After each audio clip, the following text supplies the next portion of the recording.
어떤 부부가 이혼을 하려고 법정에 갔대요. 그래서 판사가 물었습니다. 도대체 이혼 사유가 뭡니까? 뭐 때문에 이혼하려고 그러세요? 그러자 두 사람은 약속이나 한 듯이 동시에 말합니다. 감자 때문입니다. 감자 때문에 이혼한대요. 이혼 사유가 참 희한하죠?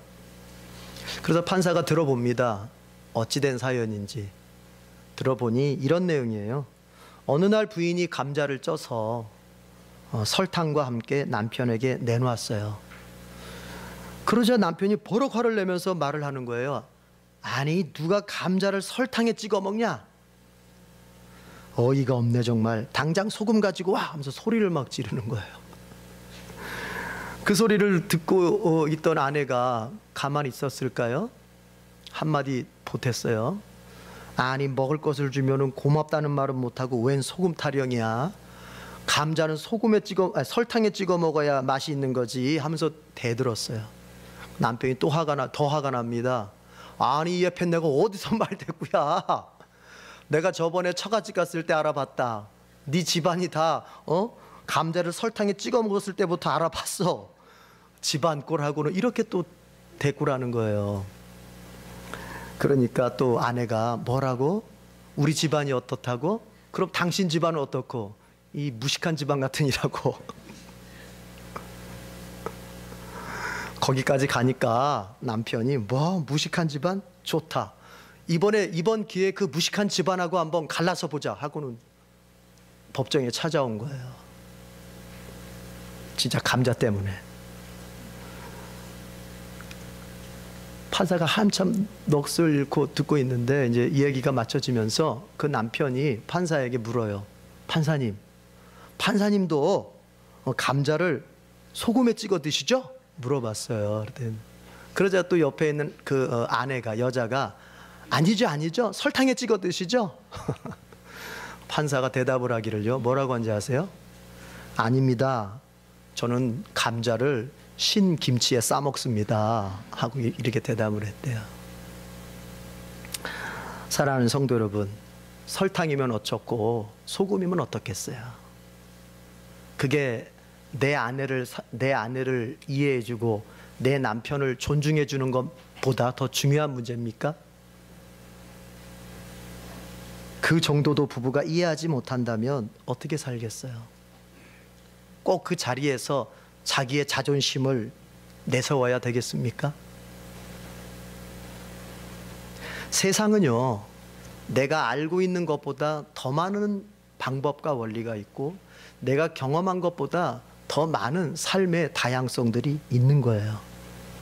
그래서 내 것이 최고다, 내 경험이 최고다, 내 삶의 방식이 정석이다라고 내세우기가 어려운 거예요. 항상 다른 사람의 지식 앞에, 다른 사람의 경험 앞에 내가 겸손해질 필요가 있는 것입니다. 가정에서도 그렇고 직장에서도 그렇고 항상 겸손해져야 돼요. 다른 사람의 삶의 모습 앞에 우리가 함부로 비판하고 함부로 손가락질하고 그런 것은 다 교만에서 오는 거예요. 우리 옆에 있는 사람과 같이 한번 축복합시다. 겸손하면 세상이 넓게 보입니다. 그런 거예요.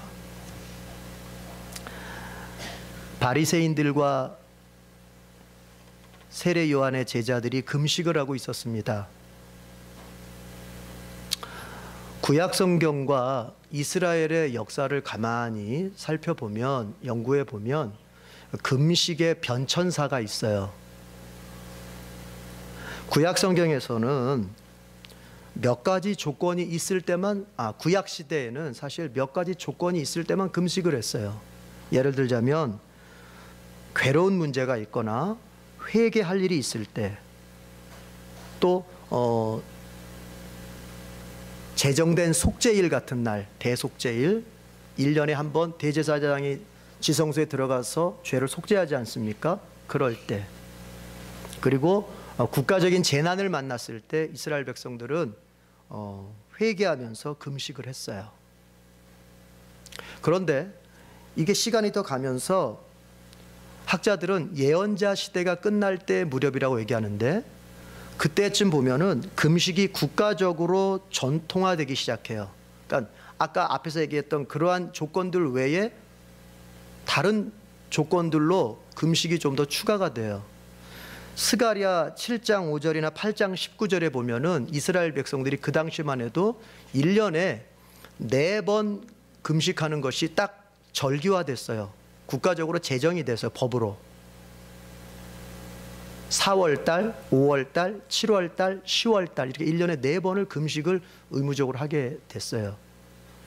물론 거기에는 이제 이유들이 있습니다. 왜 금식을 했냐면 4월달 같은 경우는 율법의 비석을 깨버린 것을 잊지 않기 위해서, 즉 모세가 십계명을 깨버렸잖아요.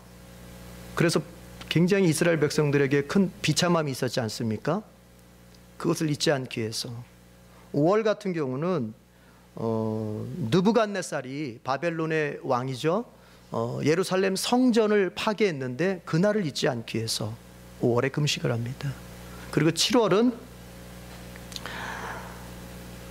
그달리아, 여러분이 잘 아실까요?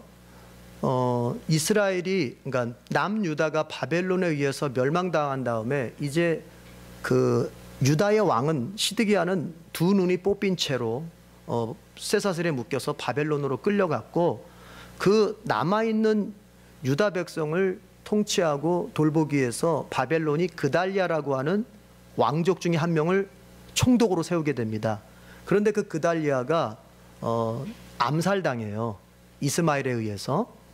그래서 그 그달리아의 죽음을 잊지 않기 위해서 7월에 금식을 했습니다. 그리고 10월에 금식한 이유는 바벨론 군대가 예루살렘 성을 침략한 것을 잊지 않기 위해서, 그 아픔을 잊지 않기 위해서 그들은 10월에 금식을 했어요. 이렇게 1년에 4번 정도를 금식하는 것을 이제 법으로 제정한 거예요. 그런데도 거기서 끝나지 않고 더 나아가서 시간이 흐르면서 금식은 국가적인 행사를 넘어서서 개인적인 신앙심의 수준을 표현하는 그러한 수단으로 실행되었습니다. 이런 경우에 금식은 어떤 특별한 죄악이나 회개할 것이 없이 자신의 신앙과 그리고 헌신, 경건함 등을 표현하기 위한 목적으로 금식을 한 거예요. 그래서 신앙심이 깊은 사람은 일주일에 2번씩 월요일과 목요일에 금식을 했습니다. 지금도 하고 있습니다, 유대인들은. 그리고 이것이 예수님 당시까지 계속 하나의 전통으로 이어져 왔던 거예요. 그러니까 여기서 지금 세례 요한의 제자들과 바리새인들이 금식을 하고 있었다면 이 세 가지 그 조건 중에 하나에 의해서 금식을 했을 거예요. 근데 성경에는 정확하게 어떤 이유로 금식을 했는지에 대해서 나오지 않고 있습니다. 자, 그런데 누가복음 5장을 볼 것 같으면 이 본문과 병행 본문, 즉 같은 내용을 이야기하고 있다고 볼 수 있는데, 그 누가복음 5장을 살펴보면은 예수님께서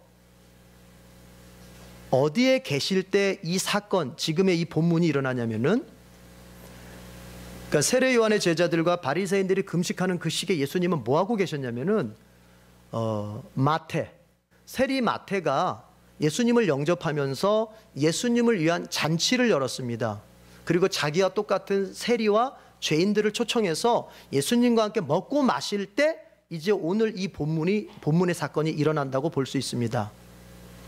그러면 이 세례 요한의 제자들과 바리새인들이 금식하는 것을 금식하고 있는 것을 가지고서 예수님을 비판하는 무리가 있었는데, 왜 뭐라고 비판했냐면은, 왜 세례 요한의 제자들과 바리새인들은 금식을 하고 있는데 당신과 당신의 제자들은 왜 금식하지 않습니까? 하면서 비판을 하는 거예요. 질문을 제기하는 거예요. 그러니까 상황을 잘 이해할 수 있을 것 같아요. 지금 세례 요한의 제자들과 바리새인들은 금식을 하고 있는데 지금 예수님과 예수님의 제자들은 뭐 하고 있어요? 먹고 마시고 있는 거예요. 누구의 집에서? 마태의 집에서. 누가복음에는 레이라고 나왔죠. 그 레이는 바로 마태를 말하는 거죠. 그러니까 그 사람들이 볼 때는 하나님의 나라를 전하고 경건을 이야기한다고 하는 예수 당신이 어떻게 금식에 금식을 해야 될 이때에 금식하지 않고 먹고 마실 수 있느냐, 먹기를 탐할 수 있느냐 하면서 예수님과 제자들을 비난하고 있는 것입니다. 그래서 예수님이 대답을 하시는데요, 19절 보겠습니다. 19절 20절 예수님의 대답입니다. 19절 20절 다 같이 읽어보겠습니다. 시작. 예수께서 그들에게 이르시되 혼인집 손님들이 신랑과 함께 있을 때에 금식할 수 있느냐? 신랑과 함께 있을 동안에는 금식할 수 없느니라. 그러나 신랑을 빼앗길 날이 이르리니 그날에는 금식할 것이니라. 아멘. 예수님의 대답은 간단했어요. 지금은 금식할 때가 아니라는 거예요. 한마디로 말하면. 왜? 자, 결혼 잔치집에서 신랑이 신랑과 같이 있을 때 그 신랑의 친구들이 금식을 하느냐? 아니, 결혼 잔치집에 가서 금식하는 사람이 있어요? 아니잖아요. 지금은 바로 그런 때와 같다는 거예요. 여기서 신랑은 누굴까요? 예수님을 말하는 거예요. 예수님이 지금 그 제자들과 함께 있단 말이에요. 그건 마치 결혼식에서 신랑이 친구들과 함께 즐거워하고 있는 걸 말하는 거예요. 거기선 금식하는 게 아니다. 그러나 곧 신랑을 빼앗길 날이 있을 것이다. 즉 예수님을 십자가에 내어주어야 할 때가 이제 다가오는 거죠. 그때는 너희들이 하지 말라고 해도 내 제자들이 금식하게 될 것이다. 그러니까 그렇게 비난할 거 없어. 예수님 말씀이니까요.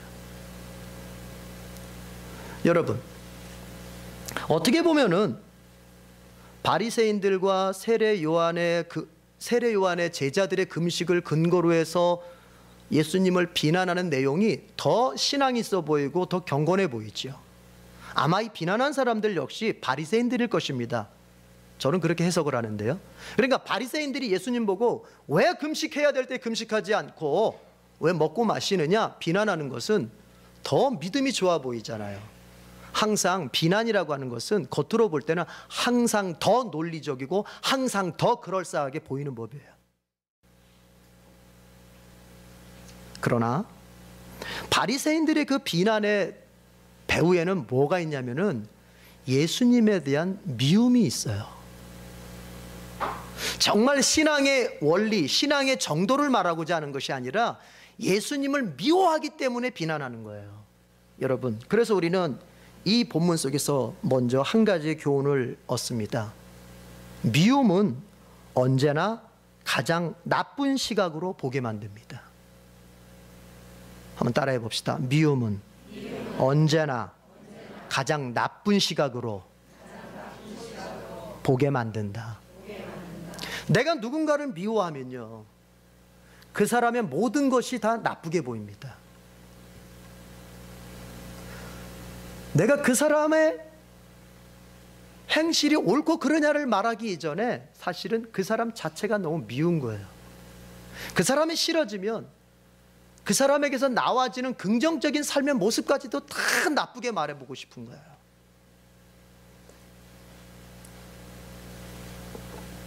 여러분과 제가 누군가를 미워하면 그 사람을 자꾸 나쁜 시각으로만 보게 됩니다. 미움은 언제나 그 사람의 모든 일을 가장 나쁜 시각으로 보게 만드는 힘이 있어요. 그 사람의 긍정적인 면을 하나도 인정하지 않는 거예요. 지금 이 사회가 갈등 구조 속에서 헤어나올 줄을 몰라요. 정치계에서는 여당과 야당이 끊임없이 갈등하고, 국민들 사이에서는 계층과 계층 간에 끊임없는 갈등이 있어요. 기업계에서는 경영자와 노동자 사이에 이건 정말 말로 다 할 수 없는 갈등이 있어요. 여러분, 이 사회의 갈등이 왜 이렇게 더 심화될까요? 거기에는 단순히 복지가 있냐 없냐, 성장이 먼저냐 복지가 먼저냐를 떠나서 그 갈등 당사자들끼리 벌써 서로를 미움으로 바라보기 때문에 그런 거예요. 사람이 싫어진 거예요. 사람이. 노동자가 볼 때는 부자들이 다 싫어진 거예요. 여당이 볼 때는 야당이 싫어지는 거예요. 야당이 볼 때는 여당은 사람 같지도 않게 보이는 거예요. 미워지는 거예요.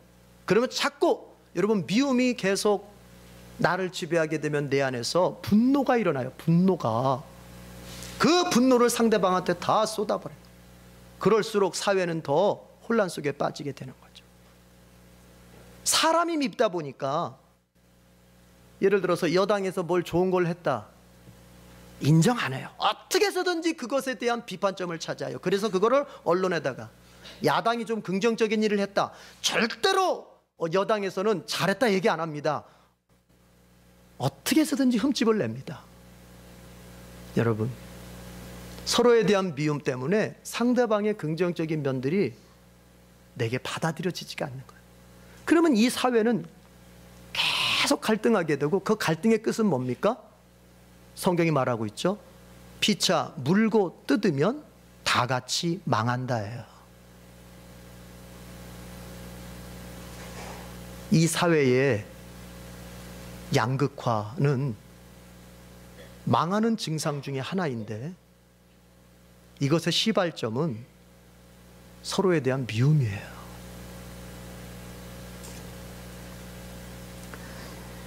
예수님의 행동에 대해서, 예수님의 선택에 대해서 지금 바리새인들이 비판을 하고 있는데, 그들에게 관심은 사실 그게 옳으냐 그르냐를 따지기 전에 예수님이 너무 밉기 때문에 그런 것입니다. 여러분, 우리가 미움을 가지고 사람을 바라보면 그 사람에 대해서 긍정적인 면을 하나도 볼 수 없어요. 가정에서도 남편과 아내가 이제 서로가 미움을 딱 가지고 서로 바라보면 남편의 좋은 점, 아내의 긍정적인 점 하나도 안 보입니다. 저 왼수가 언제 나를 속일까? 마치 스파이를 잡아내는 보안군처럼 남편을 바라보고, 아유, 저 공 같은 마누라는 언제 또 나를 바가지를 긁을까? 항상 아내가 나에게 무엇인가 공격할까 해서 대비하는 마음으로 아내를 바라보고, 그 가정에 어떻게 평화가 있겠습니까? 미움을 해결해야 됩니다. 환경이 아니에요. 미움을 해결해야 돼요. 내 남편이 이렇게 바뀌어주면, 내 아내가 이렇게 달라지면 그때 우리 집이 평화롭겠다, 그렇게 생각하지 마세요. 내 안에 있는 미움이 해결돼야 돼요. 내 안에 있는 미움이 해결되면 남편이 안 바뀌어도, 아내가 안 바뀌어도, 자식이 안 바뀌어도 여러분 그 가정은 달라질 수 있습니다. 우리 옆 사람에게 한번 그렇게 권면하십시다. 내 안에 있는 미움을 해결합시다.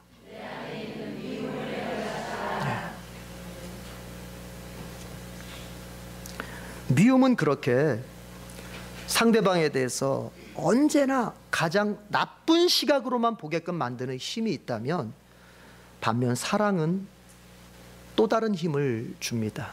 사랑은 어떤 경우에서든지 예쁘게 보는 힘을 제공해 줍니다. 사랑하면 이해가 돼요. 사랑하면 예뻐 보여요. 사랑하면 긍정적으로 보여요. 누가? 내 앞에 있는 이 사람이. 여러분, 우리 그런 얘기합니다. 속담에 그런 속담이 있어요. 고슴도치도 제 자식은 함함하다. 여러분, 고슴도치 털이 꼿꼿하고 날카롭잖아요. 그런데 그 부모가 봤을 때는 그 고슴도치의 자식의 털이 그렇게 부드럽기만 하고 예쁘기만 하다는 소리예요. 남이 봤을 때는 그 꼿꼿하고 날카로워 보이는 털이, 그래서 가까이 가기도 꺼려지는 그 고슴도치인데, 그의 부모가 볼 때는 부드럽기만 하고 예쁘기만 해 보이는 거예요. 왜 그렇죠? 사랑하기 때문에 그런 거예요. 사랑하면 날카로운 것도, 그 꼿꼿한 것도 그저 부드럽게 느껴지고 예쁘게 보이는 거예요. 사랑에는요, 그 사람을 예쁘게 보게 만드는 힘이 있다니까요. 우리 다시 한번 옆 사람에게 권면합시다. 사랑하면 예쁘게 보입니다. 하나님이 우리를 사랑하십니다. 그렇다면 그분이 우리를 어떻게 바라보실까요? 우리에겐 아직, 나에겐 아직 약점도 있고 부족한 점도 있고 넘어질 만한 그런 인생의 요소를 가지고 있지만 하나님이 나를 볼 때는 그거를 초월해서 나를 예쁘게 보시는 거예요. 그렇다고 내가 죄 짓는 것을 그냥 무마시켜준다는 얘기가 아니에요. 그 죄가 있음에도 불구하고 나라는 존재에 대해서는 하나님이 사랑을 바꾸지 않는 거예요. 이해해 주는 거예요. 그리고 그 나의 연약함과 나의 죄와 나의 인생의 그 실수로 점철되어진 그 모든 방황들을 예수님의 십자가에다가 매달고 나를 계속해서 사랑의 눈으로, 예쁘게 보는 눈으로, 복 주시고 싶은 눈으로 바라보고 계시는 것입니다. 죄송합니다. 개인적인 얘기를 해서 제가 핸드폰을 바꿨어요. 하도 잘 망가져서 바꿀 때가 됐어요. 기간이. 그걸 바꾸고 나니까 우리 애들이 달래요. 자기네들도 스마트폰 하나씩 가지고 다니겠다고. 전화가 안 되는 거라도. 저희 부부는 항상 같이 해요. 스마트폰을 바꿔도 같이 바꾸고 항상 그래요. 그래서 두 개가 이제. 그런데 큰아들 거에는, 큰아들은 이제 제 거를 줬어요. 제 거를 주다 보니 제 거 안에는 이삭이가 게임 다운받아 놓은 게 꽤 있어가지고 스마트폰은 전화가 안 돼도 게임을 계속 할 수 있잖아요. 공기계로. 근데 요셉이 거는 이제 엄마 거였는데 그냥 얼마 전에 게임을 다 지워버렸어요. 그래서 요셉이 거는 게임이 하나도 없어요. 그러니까 요셉이가 형은 게임이 되는데 내 건 안 된다고 하면서 막 그걸 빨리 이걸 고쳐내라고. 저는 기계치입니다. 저는 전자공학에 대해서 알지도 못하고 스마트폰에서 알지도 못해요. 컴퓨터도 그냥 내 필요한 것만 쓸 정도지. 모르면 우리 저기 곽 집사님이나 은정이한테 물어봐서. 그런데 제가 아주 스마트폰의 달인이 될 정도로 아주 연구를 했습니다. 연구를. 왜요? 우리 요셉이한테 게임하게 해주려고. 근데 제 마음속에 그런 마음이, 이게 부모의 마음이구나. 되지 않는 것이지만 자식이 그걸 원할 때 정말 그 자식을 사랑하기 때문에 그걸 어떻게 해서든지 해주고 싶은 그 마음이 부모의 마음이구나. 그렇다면 하나님이 나를 바라보실 때 어떠실까? 하나님이 나를 바라보실 때 내가 요셉이에게 해주고자 하는 그 마음보다 적으실까? 여러분 어떻게 생각하십니까? 하나님이 우리를 사랑하신다고 하는 것은 단순히 그냥 사랑한다 이게 아닙니다. 하나님이 나를 바라보시는 눈은 항상 나를 예쁘게 바라보시고 혹시 나의 필요가 무엇인지 그것을 살피시는 사랑하심이고 내가 넘어졌을 때는 다시 일으켜주시는 그런 사랑하심이고 또 아직 연약해서 어떤 습관이나 죄에서 벗어나지 못했다 할지라도 그것을 벗어날 수 있도록 도우시게 하여 나를 찾아오시는 그런 하나님이십니다. 여러분, 하나님이 나를 사랑하면 나를 예쁘게 보듯이 하나님의 사람인 나도 누군가를 이제 사랑하면서 봐야 되겠습니다. 그렇다면 그 사람이 예쁘게 보일 것입니다. 사람들이 착각하는 것 중에 하나가 이런 게 있어요. 내가 누군가를 비난하고 누군가에 대해서 분노의 마음을 품고 내가 누군가에 대해서 막 부정적인 얘기를 하는 것과 내가 그 사람을 미워하고 있다는 것이 다른 거라고 생각해요. 내가 누군가를 그냥 그 사람만 생각하면 비난하게 되고 아유 바보 같은 거, 아유 멍청한 거 이렇게 비난하게 되는 이것이 사실은 내가 그 사람을 너무나 미워하기 때문에 그런 거라는 걸 인정을 못해요. 여러분, 혹시 여러분이 누군가를 대할 때, 누군가를 상대할 때 그 사람만 생각하면 자꾸 비난의 얘기가 나오고 자꾸 부정적인 얘기가 나옵니까? 여러분 안에는 그 사람에 대한 미움이 강하게 있는 것입니다. 내가 누군가를 볼 때 그 사람 하는 것이 다 안 이뻐 보이고 그 사람 하는 짓이 다 인상을 찌푸려지게 되고 그래 잘난 척 되게 하네 자꾸 이런 생각이 들고 합니까? 우리는 그게 상대방에 대해서 내가 미워하고 있다는 건지를 몰라요. 미워하니까 그렇게 보이고, 미워하니까 그렇게 들리고, 미워하니까 그 사람의 행동 하나하나가 다 그렇게 내게 느껴지는 거예요. 미움에는 그 상대방을 언제나 나쁘게만 보게 만드는 힘이 있다니까요. 그 미움은 내 영혼을 죽이고, 그 미움은 가정을 파괴하고, 그 미움은 이 사회를 혼란 속으로 몰아넣습니다. 여러분, 하나님처럼 이제 사랑의 마음을 갖고 사랑의 눈으로 바라보십시다. 예. 그 사람의 실수가 내게 이해가 되고, 그 사람의 연약한 점이 내게 이해가 되고, 그 사람의 삶의 모습이 있는 그대로 존중이 되는 그런 사랑의 마음으로 우리가 변화되기를 바랍니다. 우리 축복하십시다. 옆 사람과 함께. 사랑하면 이해가 됩니다. 사랑하면 존중하게 됩니다. 사랑하면 평화롭게 됩니다.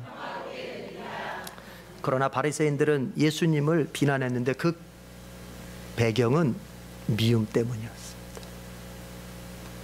자, 그때 예수님께서는 지금은 금식할 때가 아니고 이제 후에 금식할 날이 있다, 이렇게 말씀하실 뿐만 아니라 이걸 흔히 금식 논쟁이라 그래요. 성경에 보면은 예수님께서 유대인들과 함께 논쟁을 벌인 주제가 몇 가지가 있어요. 그 중에 하나가 금식 논쟁인데, 근데 예수님께서는 금식의 문제를 넘어서서 말씀하십니다. 단순히 금식 문제에서 딱 끝내는 것이 아니라 금식이라고 하는 그 주제를 넘어서서 예수님은 이런 얘기를 이렇게 말씀하셨어요. 생배 조각을 낡은 옷에 붙이는 자가 없다. 만일 그렇게 하면 새 것이 낡은 그것을 당겨서 옷이 더 헤어짐이 심해지게 된다. 또 새 포도주를 낡은 가죽 부대에 넣는 사람이 없다. 만일 그렇게 하면 그 새 포도주가 낡은 부대를 터뜨려서 포도주도 버리게 되고 부대도 망가뜨리게 된다. 이런 얘기를 하셨어요. 이건 무슨 의미인가? 단순히 금식을 넘어서서 예수님은 더 차원 높은 얘기를 하시는데, 그것은 뭐냐면 여기서 말하는 생배조각, 이것은 새로운 천을 말하는 거거든요. 갓 짠 새로운 천을 말하는데, 이 생배조각과 새 포도주는 바로 예수님의 가르침을 말하는 것입니다. 그리고 낡은 옷이나 낡은 부대는 옛날의 삶의 방식을 말하는 거예요. 옛날 가치관을 말하는 거예요. 그러니까 예수님으로부터 가르침을 받은 사람이 그 가르침을 자기의 옛날 삶의 방식이나 자기의 옛날 가치관으로 그 예수님의 가르침을 보려고 하면 이것은 충돌할 수밖에 없고, 이것은 혼란 속에 빠질 수밖에 없다는 얘기를 하시는 거예요. 그러니까 예수님의 복음의 가르침을 내가 받아들였다면 이제는 내가 어떻게 살아야 됩니까? 새로운 가치관과 새로운 삶의 방식을 준비해야 된다는 얘기예요. 사랑하는 성도 여러분, 이게 굉장히 중요합니다. 왜 중요하냐면, 만약에 그가 예수님으로부터 복음을 배웠는데, 말씀을 배웠는데 여전히 자기의 삶의 방식은 옛 것을 주장하면서 삶을 살아가면은 그 사람은 큰 혼란 속에 빠지고 그 사람의 교회 생활은 괴로워지기 시작합니다. 교회에 와서 말씀을 들을 때는 예수님의 복음의 가치관으로, 예수님의 복음의 말씀으로 우리에게 찾고 제시를 하는데, 내가 그것을 따라가지 않고 내지는 내가 따라가지 못하면서 여전히 내 옛삶을 붙잡으면은 교회에 와서 말씀 듣는 게 굉장히 갈등스럽고 고통스럽게 되는 거예요.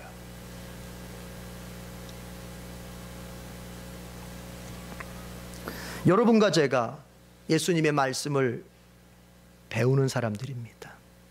예수님을 영접해서 예수님의 가르침대로 살아가겠다고 신앙의 결심을 세운 사람들입니다.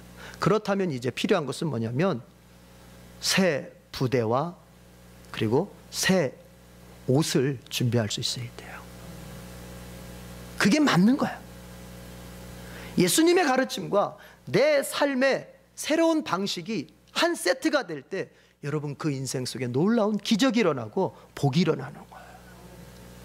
예수님은 인생 가운데 어떤 기적을 일으키실 수 있는 분입니까? 요한복음 2장에 보면은 포도주가 떨어진 집이 있었죠. 그때 그 그 포도주가 떨어져서 어쩔 줄을 몰라 하며 쩔쩔매는 그 가정 속에 예수님은 물로 포도주를 만들어 주시는 기적을 베풀어 주셨어요. 그것은 우리 인생 중에 결핍되고 우리 인생이 어떠한 문제 앞에서 정말 어쩔 줄을 몰라서 낭망하고 초조해야 할 때 주님께서는 얼마든지 우리의 그 인생의 문제 속에 해결의 길을 주실 수 있는 분이라는 것을 보여주는 거예요. 그러나 중요한 게 있었습니다. 예수님께서 이제 그 물로 포도주를 만드는 과정을 볼 것 같으면 어떻게 하냐면, 물을 항아리가 6개가 있었는데 종들에게 이렇게 얘기합니다. 그 집의 하인들에게 항아리에다가 입구까지 물을 가득 채워라. 그러니까 6개에다가 다 물을 채웁니다. 그리고 난 다음에 하는 말이, 그 물을 떠서 연회장, 그 잔치를 주관하는 장에게 갖다 줘라. 그런데 여러분, 우리가 한번 짚고 넘어갈 것은, 그 종들이 그릇으로 물을 떠서 연회장에게 갖다 주기까지 포도주였나요? 물이었나요? 물이었나요? 포도주였나요? 물입니다. 아직 바뀌지 않았습니다. 성경은 이렇게 기록되어 있어요. 연회장에게 갖다 주자 그가 맛을 보고 놀랬다. 이런 포도주가 어디 있나? 비로소 연회장이 맛을 볼 때 포도주로 변한 거예요. 포도주로 바뀌어서 가져간 게 아니란 말이에요. 그 얘기는 뭐냐면, 예수님이 정말 인생 가운데서 예수님의 기적을 내 개인의 인생, 내 가정의 인생, 내 사업에, 그리고 이 사회 속에 예수님이 일으켜 주시는 그 기적을 맛보고 싶다면 예수님의 가르침을 내 삶의 방식으로 그대로 가져와야 돼요. 예수님이 하라고 하는 그대로를 내가 따라서 살 수 있어야 돼요. 거기에서 예수님이 일으켜 주시는 기적을 비로소 맛볼 수가 있는 것입니다. 여러분 가정 속에 놀라운 복이 부어지기를 원합니까? 여러분 가정 속에 예수님이 일으켜 주시는 삶의 길을 여러분이 보기를 원합니까? 우리 청년들, 막힌 길에, 진로에 주님이 열어주시는 놀라운 능력을 경험하고 싶습니까? 사업하시는 분들, 어찌할 줄을 몰라 답답해할 때 주님께서 길을 내어 주시기를 정말 고대하고 또 그것을 목격하기를 원합니까? 여러분, 그렇다면 주님의 가르침을 따라서 내 삶의 방식을 다시 재편성해야 돼요. 내 눈에 보기에는 아직 물이고 내 눈에 보기에는 아직 포도주가 안 됐다 할지라도 주님이 떠서 갖다 줘 하면 아멘.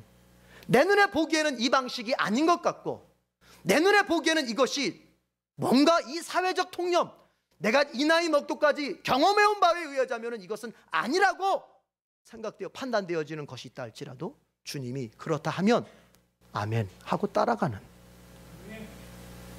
그 새 부대, 새 옷을 준비할 때, 즉 새로운 삶의 방식을 준비할 때 주님께서 내 인생 가운데 기적을 베풀어 주시는 것입니다. 여러분, 예수님께서 팥으로 매주를 쓴다고 하시면 아멘, 매주는 팥으로 쓰는 것입니다 하고 따라가는 게 믿음이에요. 아니에요, 제가 경험했어요, 우리 어머니가 하는 거 봤어요, 매주는 콩으로 하던데요, 주님 앞에 내세우는 것은, 그것은 불신앙이에요. 이 세상이 옳다 하는 그것에 대하여 주님이 그러다 하시면 네, 그게 틀린 겁니다. 반대로 이 세상이 틀린 방법이다라고 말하지만 주님께서 그게 옳은 거야 라고 하시면 아멘, 그게 옳습니다. 이것이 주님의 가르침을 받은 자가, 새 포도주를 받은 자가 새 부대를 준비하는 것처럼 바로 우리가 새로운 삶으로, 주님의 말씀을 따라 사는 삶으로 내 인생을 재편성하는 것이 바로 새 부대를 준비하는 것입니다.